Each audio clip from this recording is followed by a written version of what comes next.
Ya, masuk, silakan. Terima kasih, Pak. Ya, silakan.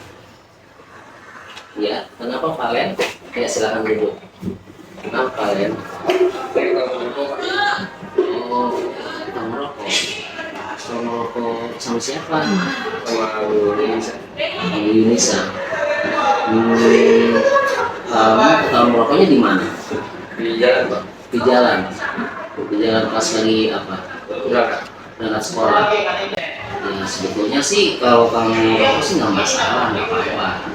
Yang penting kalau misalnya rokok nggak sampai ketahuan guru dan juga pakai seragam sekolah itu nggak apa-apa. Jadi kalau misalnya kamu lakukan itu nggak ada masalah, boleh-boleh aja. Ya. Terus kira-kira menurut kamu yang kamu lakukan itu baik atau tidak? Enggak. Ketika ketahuan seperti itu yang harus kamu lakukan Minta maaf, Pak. Saya dan nggak ngulangin lagi. Pak Ferry pengen tahu nih alasan kamu rokok itu apa? Nggak tahu, Pak. Pengen aja kalau gitu. Sama juga kalau pagi suka pengen aja, tapi kalau emang usia itu emang biasa. Pengen aja. Iya. Emang setiap hari kamu sering ngerokok kayak gitu tiap pagi? Ya. Jarang. Kamu melakukan merokok itu sejak usia berapa sih? Kalau rokok itu dari kelas 9 atau 8. Kelas 9, 8. Itu orang tua kamu tahu? Pas kelas 9 baru tahu.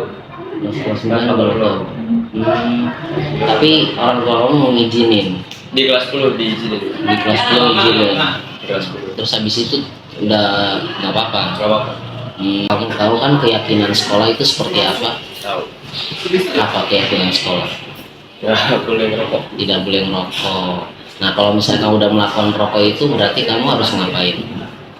Terima hukumannya. Terima hukumannya. Menurut kamu nih, hukuman seperti apa sih yang diberikan biasanya? Kurang tahu deh, Pak. Kurang tahu. Tadi udah dibikin surat apa? Laporan kejadian. Coba dilihat dulu. Yang baca, yang keras.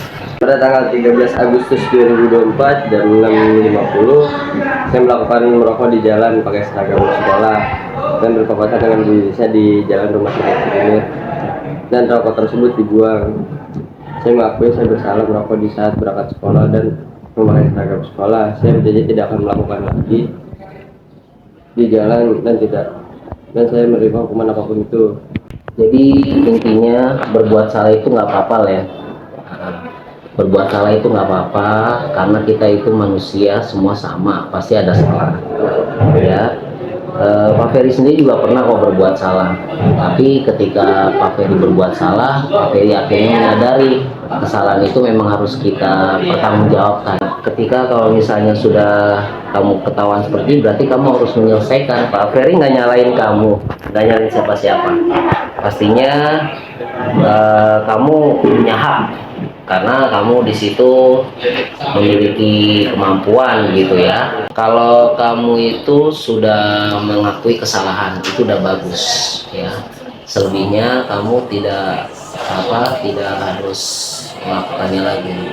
Nah, menurut kamu apakah kamu kalau udah ketahuan ini ingin melakukan lagi?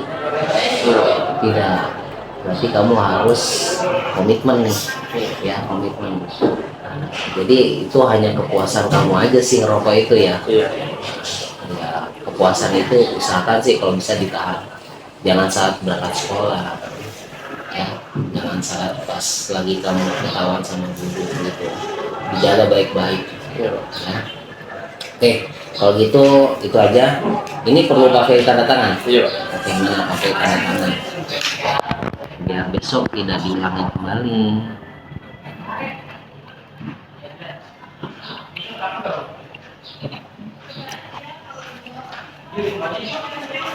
Oke, baik. Sudah Valen. Ini dikasih Bu Yunisa ya? Iya. Oke. Yaudah, terima kasih. Siap diskusinya ya Valen ya. Terus ya, Pak? Iya. Saya Valen Jawirawan dari kelas 12. Gimana sih Mas rasanya berdiskusi dengan Pak Ferry? Saya sangat senang sekali berdiskusi dengan Pak Ferry, dan saya akan mengintrospeksi diri dan tidak akan mengulangi kesalahan yang saya lakukan seperti tadi. Masuk. Waalaikumsalam. Ya, masuk. silakan. Assalamualaikum. Salam. Tahu-tahu kenapa bapak panggil ke sini? Iya, Pak. Kenapa telat? Kok bisa telat? Itu Pak, saya macet tadi di jalan. Macet di jalan. Emang berangkat dari rumah jam berapa? Lewat udah mepet sih Pak, lewat 5 menit. Lewat 30. Lewat 50. Biasanya berangkat dari rumah jam berapa? Biasanya kalau saya nggak telat jam lewat 40. Nah biasanya kalau di rumah yang bangunin siapa?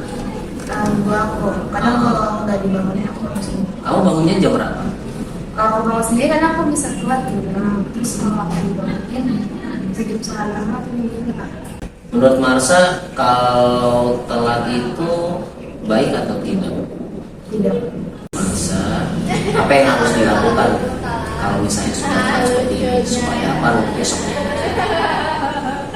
Saya harus bangun lebih awal. Bangunin biasanya kan mama, nggak pasang alarm.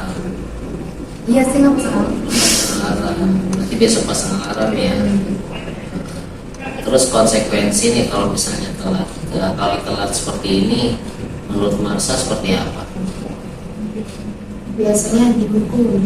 Sebetulnya nggak masalah telat, karena kebutuhannya mungkin di situ lagi pas macet ya, pas lagi macet, terus kemudian sampai sini akhirnya datangnya telat gitu. Tapi besok Marsha bisa bangun lebih awal lagi, berangkat lebih awal lagi. Ya, keyakinan kelasnya tahu kalau apa yang menjadi keyakinan sekolah Marsha? Disiplin. Jadi datangnya harus lebih awal. Besok berarti datangnya lebih awal, tidak sampai telat. Assalamualaikum warahmatullahi wabarakatuh. Saya Marsha Aisyah dari kelas 12 PN3. Saya sangat berterima kasih atas motivasinya Pak Ferry karena sudah membantu saya untuk tidak lagi terlambat dan tepat waktu datang ke sekolah. Sekian dari saya. Wassalamualaikum warahmatullahi wabarakatuh.